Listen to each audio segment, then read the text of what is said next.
गर्मिया की खास पेशकश शारदीय नवरात्रि 2024 में आप सभी दर्शकों का स्वागत है। कविता राणा और मेरे साथ राजप्रीत मधुर जी। मधुर जी, स्वागत है आपका। सादर नमस्कार कविता जी। शारदीय नवरात्र यानी कि शक्ति का महापर्व और शारदीय नवरात्र से ही शरद ऋतु की शुरुआत हो जाती है और कहते हैं कि इन्हीं 9 दिनों में माँ भगवती ने महिषासुर का वध किया था और यही कारण है कि दशमी तिथि को दशहरा देश भर में मनाया जाता है। इसका महत्व तो है ही। अब जो कि देखे माँ 9वें दिन, जो हम कह सकते हैं कि सप्तम तिथि पर ही शक्ति के कालरात्रि रूप को पूजा जाता है, तो महाकाली की उपासना किस प्रकार से करनी चाहिए और इस दिन क्या पूजन विधि क्या कहती है, विशेषकर किन चुनिंदा राशियों के लिए शक्ति का महाकाली रूप अति फलदायी माना गया है, तमाम पहलू पर बात करेंगे। सबसे पहले जान लेते हैं कि महाकाली का रूप कहता क्या है, बताएं। 9 अक्टूबर दिन बुधवार माँ भगवती कात्यायनी के पूजन के बाद कालरात्रि का पूजन है। कालरात्रि एक ऐसी सुंदर दिव्य प्रतिमा है जिसमें साक्षात भगवती काली के विहंगम स्वरूप का दर्शन होता है। माँ भगवती ने तमाम प्रकार के असुरों निशाचरों को रक्त बीज जैसे असुरों का वध करने के लिए सुंदर से सुंदर स्वरूप को धारण किया। उन्हीं में से एक अद्भुत एक विहंगम प्रतिमा जो है वो माँ भगवती कालरात्रि की है। कालरात्रि माता का जो व्यक्ति ध्यान स्मरण करता है, पूजन करता है, उसके जीवन में जो तमाम प्रकार के तंत्र किए रहते हैं, जो तमाम प्रकार की नकारात्मक ऊर्जा रहती है, भूत प्रेत आदि तमाम प्रकार की चीज़ों से जो ग्रसित रहते हैं, या ये भी कह सकते हैं कि जो अनेक मोह माया जंजालों से ग्रसित रहते हैं, ऐसे करने का एक सरलतम और सूक्ष्मवत आज के दिन माँ भगवती कालरात्रि को प्रसन्न करने का एक बृहद दिन है। अब ऐसे में माँ भगवती का ध्यान किन मंत्रों से करें जिससे माँ भगवती कालरात्रि प्रसन्न हो। ओम कालाभ्राभाम कटाक्षैर्कुल भयदाम मौलिबद्धेन्दुरेखाम शंखम चक्रम कृपाणम त्रिशखमपि करैर उद्वहंतीम त्रिनेत्राम सिंहस्कंधादिरूढ़ाम त्रिभुवनमखिलम तेजसाम पूरयंतीम ध्यायेत् दुर्गाम जयाख्याम त्रिदश परिवृताम सेविताम सिद्धिकामयी।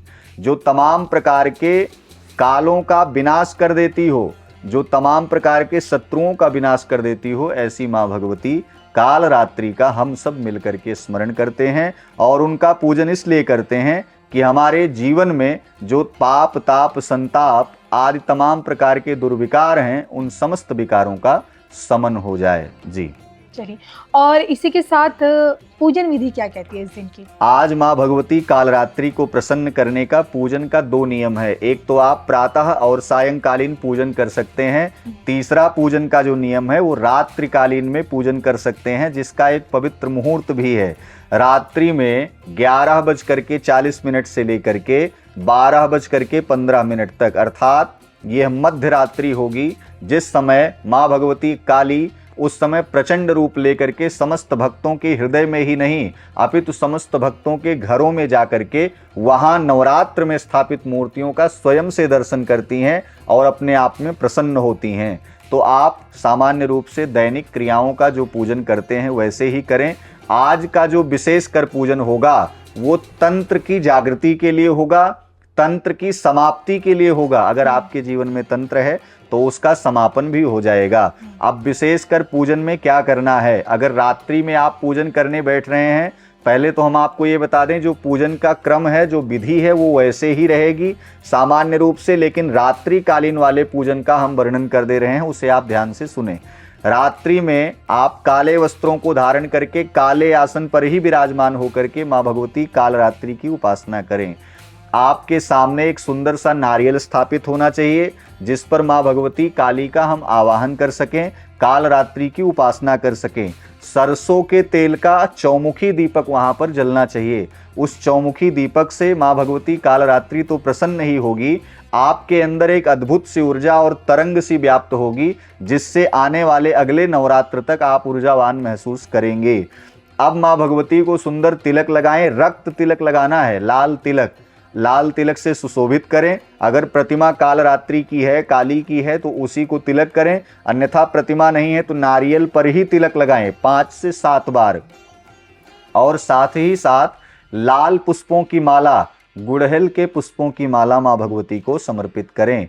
गुड़हल के पुष्पों की माला समर्पित करने के तत्पश्चात आज के दिन माँ भगवती को पान पर शहद लगा करके और 7 फूल लौंग, अर्थात आज का जो उनका भोग होगा वो बहुत दिव्य होगा अपने आप में, जिसे मधुपर्क के रूप में आप जानते हैं, वह भोग माँ भगवती को आप समर्पित करें। साथ ही साथ उन्हें 7 प्रकार की मिठाई या 5 प्रकार का मिष्ठान जो आपके घर में शुद्ध रूप से बना हो वह आप समर्पित कर सकते हैं। अन्यथा बाजार से जो विशुद्ध हो उसे ला करके आप चढ़ा सकते हैं। आज के दिन यह पूजन करने से आपकी मनोभिलाषा तो दूर पूर्ण ही होगी, साथ ही साथ आपके दुख दारिद्र्य बहुत दूर चले जाएंगे। आप धूप दीप आरती आप माँ भगवती की करें, साथ साथ उनसे निवेदन करें। आज के दिन जो व्यक्ति माँ भगवती काली की उपासना करता है, यकीनन मानिए माँ भगवती काली के विभिन्न स्वरूपों द्वारा उसको अलग अलग सी ऊर्जा समय समय पर जब जब वो विपत्तियों में आपत्तियों से घिरता है तब तब भगवती के दर्शन अवश्य ही प्राप्त होते हैं। जी, और इसी के साथ बस आपसे ये भी जानना चाहूंगी, इस दिन का उपाय क्या है? आज के दिन माँ भगवती कालरात्रि को प्रसन्न करने के लिए 21 नींबू की माला कम से कम आप समर्पित करें। अगर इतना नींबू आपके पास उपलब्ध नहीं है तो 1 नींबू को ही चढ़ा करके उसे 2 भागों में काट करके लाल चंदन दोनों पर लेपन करके माँ भगवती काली को अगर समर्पित किया जाए तो यह नींबू की बलि जिस प्रकार से नकारात्मकता को दूर करती है, ऐसे ही आपके जीवन में सर्वत्र विजय को भी स्थापित करेगी। किन राशियों के लिए विशेषकर है महाकाली का रूप? आज का जो विशेष कर दिन है वो धनु और मकर राशि के जातकों के लिए एक पवित्र दिन है। आज के दिन पूजन करके धनु और मकर राशि के जातकों से तमाम प्रकार की परेशानियां उनके जीवन की दूर हो सकती हैं। ऐसा उपाय अवश्य ही उन्हें करना चाहिए। चलिए इसी के साथ इजाजत दीजिए। जय माता दी।